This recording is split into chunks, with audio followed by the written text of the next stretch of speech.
Достар, малды чиптау мал ұрлығынан құтқарады ма? Не ойлайсыздар? Комментарийде бөлісіп отырыңыздар. Негізінде қазіргі таңда малды чиптау ол үкіметтік біріншіден талап. Ал фермерге ол малды чиптағаннан қандай пайдасы бар? Мысалы, өздеріңіз білесіздер, малдың чиптары подкожный, олар күріш сияқты, өзінде идентификациялық цифрлері болады, қайталанбайтын. Енді мал ұрлығында ол чиптің пайдасы әрине бар деуге болады. Яғни, сіз біреуден күмәнданатын болсаңыз, немесе бір көрші үйде сіздің малыңыз екенін көріп тұрсаңыз, сізге ол мал сіздік екендігін нақты сол чип арқылы ғана дәлелдеуге болады. Сонымен қоса әртүрлі жағдайлар болып жатады. Мысалы, біреу сіздің малыңызды ұрлап кеткен болса, және ол оны сойып тастамай бағып жүрген болса, мал өзінің жайылымдарына қайтып келуі мүмкін.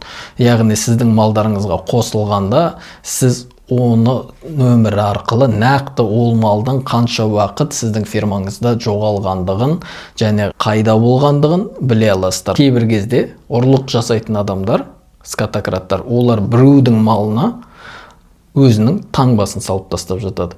Яғни, ол таңбасын салсын, салмасын, егер ол малда чип болса, сіз ол малдың сіздік екендігін әрқашанда дәлелдей аласыздар. Мысалға, біздің фермамызда ондай жағдай болды бірнеше рет. Яғни, бір биелер жоғалды, біз енді өліп қалған шығар деп ойладық.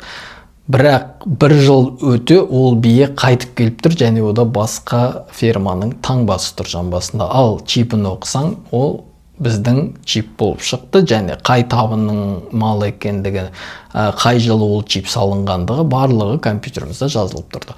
Яғни, сондай жағдайлар орын алуы мүмкін. Сіз ол малды ешкім сізден келіп, бұл менің малым деп, таңбасын көрдің бе деп алып кете алмайды.